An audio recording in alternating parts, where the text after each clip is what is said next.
Est-ce que tu t'es déjà demandé comment suivre tes dividendes d'une manière extrêmement précise et gratuitement? Je vais te présenter une application qui va te permettre de suivre le calendrier de versement de tes dividendes, leur évolution, mais également leur croissance future. Je te montre ça dès maintenant. Il faut savoir que l'application s'appelle DivTracker. Ce qui est bien avec celle-ci, c'est qu'elle est 100% gratuite, c'est-à-dire que tu n'as rien à acheter, que ce soit pour installer l'application et même au sein de celle-ci, tout est 100% offert.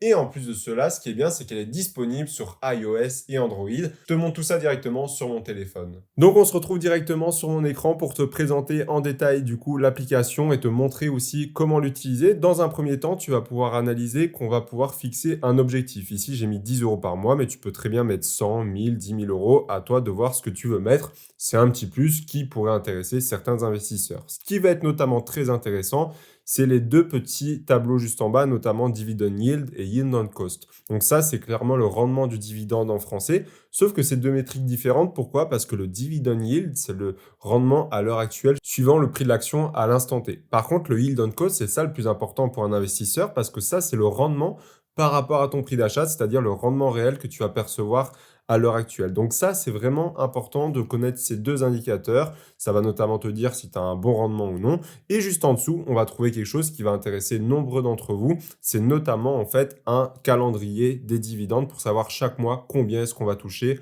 par rapport à nos positions. On peut même aller plus loin sur ce calendrier-là.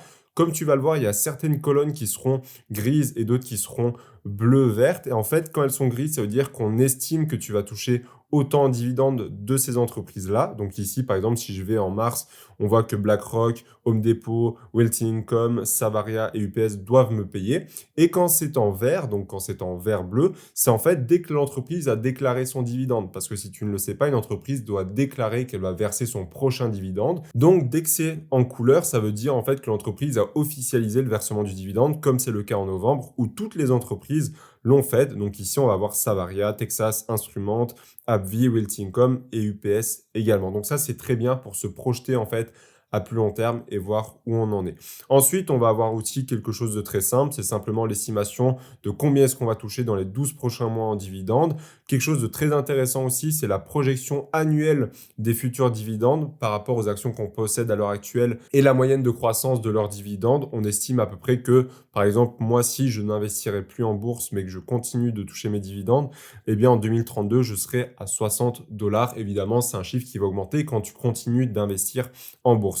Là, c'est des chiffres beaucoup plus parlants en bas. C'est également la croissance du dividende sur les 12 derniers mois. Elle est dans mon cas de 6,2%. Et la croissance du dividende sur les 5 dernières années de manière annuelle est de 8% par an. Donc ça, encore une fois, c'est une métrique très importante à prendre en compte quand tu es un investisseur avec une stratégie en dividende. Et enfin, la dernière chose, c'est en fait simplement la répartition de toutes tes actions en fonction de la croissance du dividende annuel. Ici, on voit que j'ai 4 actions qui grossissent de plus de 11% par an, une entre 8 et 11, une entre 5 et 8, une entre 3 et 5 et une inférieure à 3. Ça va te permettre de mieux répartir pour trouver des entreprises qui croient le plus rapidement possible, mais qui sont de qualité également. Mais ce n'est pas tout, tu vas pouvoir voir ton portfolio en direct et on reviendra dessus quand je t'expliquerai comment ajouter une action. Tu as également le calendrier en dividende qui est beaucoup plus détaillé ici, de mois en mois, c'est-à-dire qu'en fait, ici, tu vas avoir 3 couleurs différentes. Tu auras le noir. En fait, le point noir, c'est une fois que l'entreprise déclare verser son prochain dividende. Le point jaune, en fait, c'est une fois que le dividende est détaché du cours de l'action. Et le point vert, en fait, c'est une fois que le dividende te sera versé. Donc là, en novembre, si tu comprends bien, le 1er novembre, il y a UPS qui a déclaré verser un dividende. Le 10 novembre, en fait, il y a UPS qui détachera son dividende quand Savaria me le versera. Et le 14 et le 15, on aura Texas Instruments, AbbVie et Realty Income qui me versera un dividende. Et à chaque fois que tu cliques, en fait, tu vois combien est-ce que tu vas gagner par action en termes de dividendes, l'estimation de ton paiement par rapport à ton nombre d'actions et également, du coup, le rendement en dividende à l'heure actuelle et également, du coup, à quelle date a été détaché ce dividende. Et enfin, on a quelque chose de très intéressant, c'est qu'ici, tu vas pouvoir configurer vraiment en profondeur ce calendrier. Déjà, tu vas pouvoir activer le DRIP. En fait, le DRIP, c'est quoi? C'est simplement si tu réinvestis tout de suite tes dividendes dans tes actions. Ici, tu vois que dans la projection annuelle, on a un petit changement. C'est qu'on prend en compte le fait que tu réinvestisses tes dividendes dans les actions qui te les versent. Donc ça peut être intéressant. Je ne l'active pas forcément de mon côté, même si je réinvestis mes dividendes. Également, on va pouvoir appliquer la flat tax ou les prélèvements sociaux si tu es en PEA. Et ici, tu vas voir que le versement va changer mon yield on cost également et ma projection des 12 prochains mois. Donc là, en fait, c'est simplement d'un résultat net, c'est-à-dire que c'est le résultat qui te reste après impôt.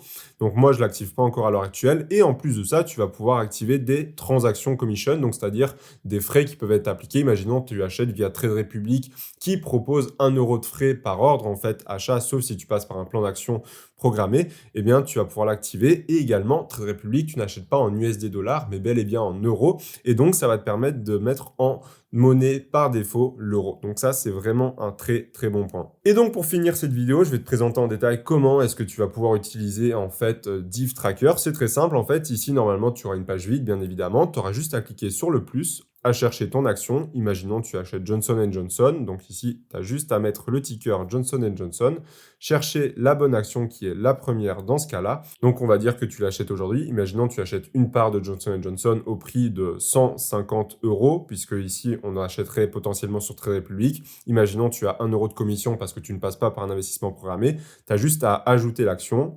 Et ici, tu vas voir que tout va s'ajuster automatiquement. Et Johnson & Johnson va être ajouté ici, comme tu peux le voir ici juste en dessous du coup de HD, donc de Home Depot, mais également dans ta future projection, etc. Donc ça va être vraiment repris de partout, dans ton camembert également. Et si tu veux voir plus de détails sur tes positions, tu as juste en fait à cliquer sur Johnson & Johnson.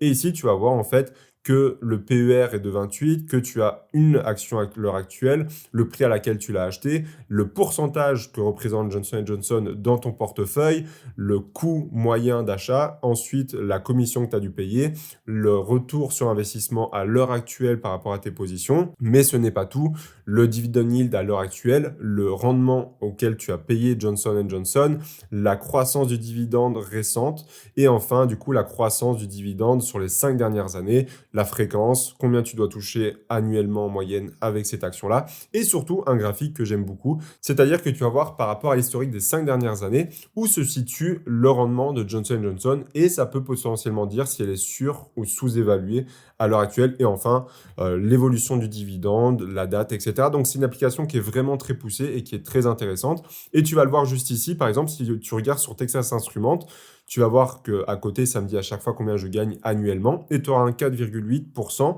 En fait, ça veut dire que Texas Instruments a augmenté son dividende de 4,8% récemment. Tu peux le voir juste ici sous son dividend yield, ou donc ça va nous montrer en fait un petit résumé. Mais voilà, c'est tout pour cette application qui est très simple à prendre en main. Et puis là, vu que je n'ai pas acheté Johnson & Johnson, pour enlever cette position, tu as juste à cliquer sur Delete et on est bon. Hop là. D'ailleurs, si tu veux suivre mon parcours vers le million d'euros, je t'ai sorti le deuxième épisode, le million, où je pars de zéro pour atteindre ce chiffre symbolique. On se retrouve juste derrière. À tout de suite.